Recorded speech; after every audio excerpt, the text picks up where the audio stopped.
Yes students, now I am going to explain about energy gap of a semiconductor experiment. So aim of the experiment is to determine the energy gap of a semiconductor using PN junction diode. Okay, so here the main part is PN junction.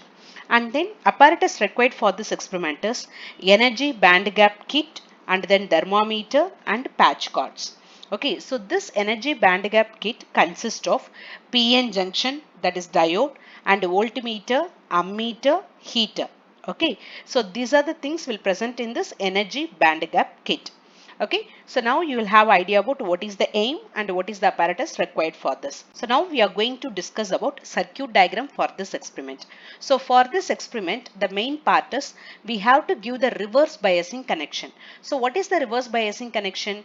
Positive terminal of the battery should be connected to N type and the negative terminal of the battery should be connected to P type. Okay, so this is the PN junction. So positive should be connected to N type and the negative terminal should be connected to P type. So this is the reverse biasing. The same connection only we are going to give here. So in this, voltmeter should be always parallel to the battery eliminator and ammeter should be in series. So this box, okay, the rectangular box is the same circuit. But the PN junction should be heated so that only we can able to measure reverse saturation current. So this PN junction part is kept in copper vessel. So this copper vessel is filled with oil and then under this copper wire one heating coil will be there so that it will, when the heater is switched on, the heating coil will heat the oil. So oil heated means automatically the PN junction will also be heated. So to know the temperature, we inserted one thermometer. So this is what the setup. Okay, so once again I will repeat, reverse biasing, that is positive terminal of the battery connected to N type and a negative terminal of the battery connected to P type. So this is the same reverse biasing we have given and this is the copper vessel setup to increase the temperature of this PN junction diode. Right, so next the tabular column required for this. Here the two variables are, one is about temperature. According to the temperature we are going to measure the current. So here the current will be measured in microampere and the voltage always we have to set 3 volts for this experiment. Okay, so the voltage should be constant. We have to maintain the constant voltage throughout the experiment and according to the temperature we are going to measure the current in microamps. Right, next let me show the tabular column required for this experiment. So already I said two variables, one is temperature and another one is current. So now I said voltage is equal to 3 volts we have to maintain throughout the experiment and then the tabular column consists of the first column serial number, the second column is temperature. It is divided into two parts. So whatever the temperature we are going to set, that temperature should be measured in degrees Celsius by using the thermometer. That should be converted into Kelvin. So how can we convert? Temperature T is equal to capital T is equal to this small t plus 273. So we will get the temperature in Kelvin. Okay, to draw the graph we need this setup, that is 1000 divided by T we have to find out. So 1000 divided by 363, like that we have to calculate. And then what is the current? Okay, according to the temperature what is the current? This current is called reverse saturation current. Reverse saturation current, it is measured in the order of microampere. Okay, that current we have to note down here and after completing the experiment we have to convert this is into log is to the base 10. Okay, so like that we have to find out. So now let us get into the lab to do this experiment. Okay students, let us see what is the apparatus required for this experiment. So now energy gap in semiconductor diode, this is the board we are going to use for this experiment and then here the patch cords and then thermometer. So these are the required apparatus for this experiment. So now let me explain the board what is there. Okay, see this one here. This is the microampere. So it is the ammeter. So here we are going to measure the current in microampere. Okay, micro means 10 power minus 6 ampere and a positive negative terminal for this. So this meter is mentioned M2 here. And then here voltmeter, this is voltage. Okay, here we are going to measure the voltage, positive negative terminal for this. So 2 meters are there in this board. One is voltmeter and another one is ammeter. But for our experiment we are going to use this ammeter only. Okay, actually this is the battery eliminator, positive negative terminal for this, and we can able to adjust the voltage also. So here they mentioned 5 volt, 0 to 5 volt. Okay, so we can able to adjust this. Actually for this experiment we will keep 3 volt. Okay, and then this is the diode, PN junction diode. So the line represents N and the arrow mark represents P. This is the symbol for PN junction. So here N, this part is black color is N and the red one is P. Already in the board itself they have mentioned very clearly, here N, here P. If not also, by seeing the diode you can able to understand. The line represents N and the arrow mark represents P. And then this is the temperature control knob. Okay, so that means here heater on off switch. For this experiment we will use this diode, we will heat the diode by using the oil. So this is the heater on off switch and this is the temperature control knob. So like in gas stove, how we will use the knob for making sim and high, like that we can able to control the temperature by using this knob. Generally we used to keep in the middle. Okay, and then on off switch for this board. So these are the things present in this board. Okay, and here one hole has given. In this hole only we are going to insert the thermometer for our experiment. Okay, so now let us go to the circuit connection. So first let me explain about the circuit part. Okay, so energy gap of a semiconductor, this is the circuit. So for this experiment we are going to give the reverse biasing. We are going to give the reverse biasing. So reverse biasing is nothing but battery positive should be connected to N type of the semiconductor and a negative terminal of the battery is connected to P type of the semiconductor. It is reversed. So N is number of that means charge carrier is electron and P is the charge majority charge carrier is hole. That's what positive terminal is connected to N type. That is the reason it is named it as reverse biasing. So the same connection in between, already we know that ammeter should be connected in series and voltmeter should be connected in parallel. So this is what the thing you have to remember for reverse biasing. In that I included ammeter and voltmeter. So now, and this part, this is the diode. PN junction is there. It should be heated. Okay, then only charge carriers will be created. So for that reason the whole part is kept inside the copper vessel. Okay, so now inside this we can able to see that. Okay, inside this we have this vessel. So inside only we kept the PN junction diode. Here one heating coil will be there and this copper vessel is filled with oil. Directly we cannot heat this diode, so that we are filling this oil. Inside the oil the diode is, that means dipped into that. Okay, inserted into that. So this oil will be heated by the heating coil. That's what I said, heater on off switch in this board. Heating coil is there and here oil is filled in that. To measure the temperature we are keeping the thermometer inside this. So this is the circuit diagram. So circuit diagram you have to remember as the reverse biasing. If you remember this nicely you can able to complete this circuit diagram. So ammeter always connected in series and voltmeter should be connected in parallel. So by seeing this, now I am going to give the connection in this. Listen carefully. Okay, the first part is positive terminal of the battery goes to ammeter positive. So now take one patch cord. Positive terminal of the battery is this one.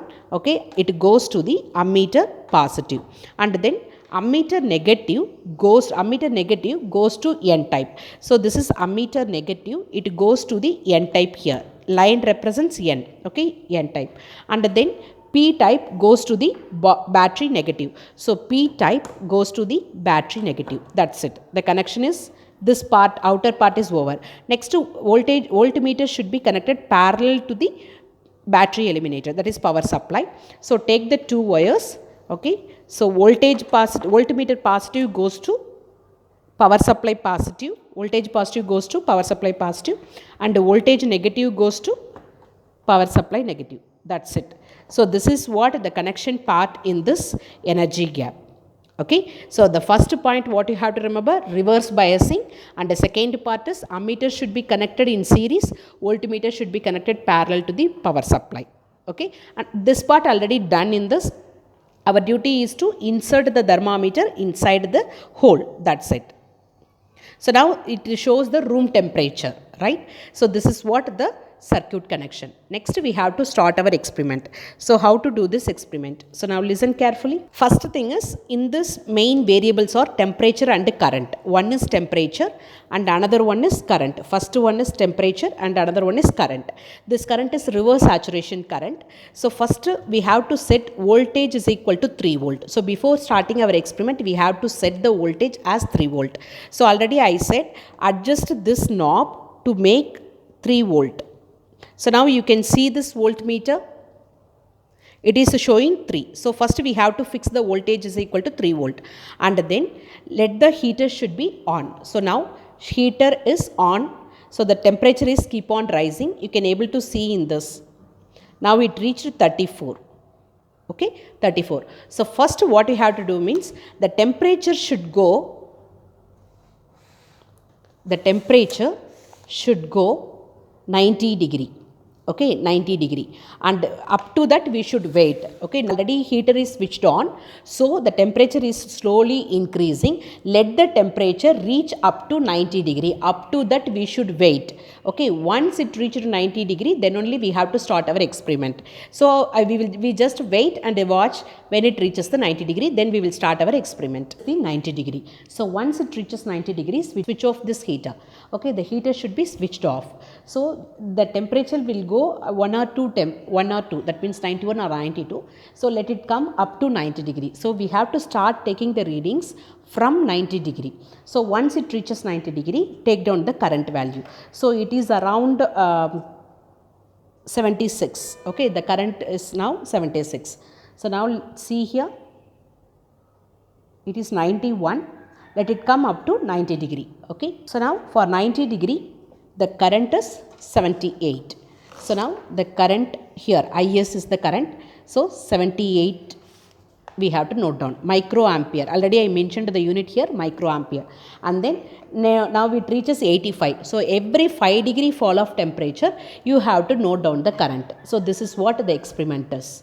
Okay, I hope you understand how to take the values. See, after finishing the experiment, we have noted the values like this. So I said 92 almost up to room temperature we have to take down. So 92, 40 I have taken the values. So the values will be increasing in this way. We have to add 273 with all the values. Okay, and then next we have to find out 1000 divided by T. That is 1000 divided by 363, like that we have to calculate. So this only we are going to consider it as x-axis to draw the graph. Okay, so 1000 divided by T. Okay, and then corresponding current also we have taken in the experiment. So after taking this value, we have to find out log is to the base 10. Okay, so this is our y-axis. Okay, so for y-axis we will consider this part. Now you have the idea how to draw the graph. Let me explain the formula. See, this is the required formula to find this energy gap. Actual formula is energy gap is equal to 2k slope divided by 1.6 into 10 to the power of minus 19 electron volt. Okay, here k represents Boltzmann constant, which is equal to 1.38 into 10 to the power of minus 23 joule per Kelvin. Okay, so to convert this joule into electron volt only, we have divided the slope divided by 1.6 into 10 to the power of minus 19, right? So this joule should be converted into electron volt. So by substituting this k value and then by solving all these values, we will get slope divided by 5.036 electron volt. Okay, so slope is equal to delta log of is to the base 10 and then delta 10 cube divided by t. So now in the tabular column we have discussed how we are getting this log 10 and then 10 cube by t. So this slope only we have to substitute in this formula, right? So now let us see how to draw the graph for this experiment. So now listen. This is the graph. Actually I said x-axis. First we have to write x-axis and then y-axis. In x-axis 1000 by T. So T is down. That's what Kelvin power minus 1. And then in y-axis log 10 IS. Its unit is microampere. So it is in the y-axis. So according to our values. Actually here I have started from 2.5. Why? Because the values are changing from in my tabular column. The values changing from 2.5 to around 3.5. So that is the reason here I just mixed. So 2.5, 2.6 like that I have taken the values, and then the current value is increasing in the 0.1 variation only.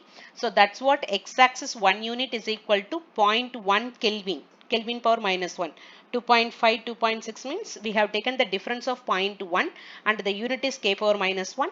And for y-axis the difference is also 0.1. So 0.1 microampere. Okay. And then by plotting the values in the graph, see, I have plotted the values according to my tabular column.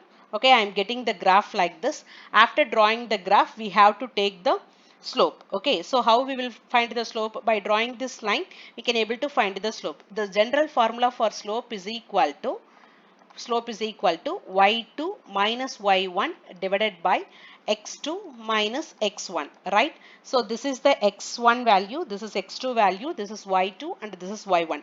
So the difference between y2 minus y1 is the smallest value of, that is small part of log of is to the base 10 divided by, here also the small part of 1000 by t. So delta of 1000 by t. So already in the formula I shown this value. So by substituting this slope in that formula, we can able to find the energy gap. Now to calculate this, energy gap is equal to slope divided by 5.036 electron volt. So slope value from the graph we have to substitute in the formula and we will get the energy gap. So the result should be written like this. The energy gap of a semiconductor is equal to, what is the result you are getting, that you have to write with the unit of electron volt. Okay, for germanium semiconductor we used to get the value 0.72 electron volt, and then for silicon the value will be around 1.1 electron volt. So whichever the semiconductor we are using, accordingly we will get the values, right? So if you have any doubt regarding this experiment, you can ask me in the comment box. Thank you everyone.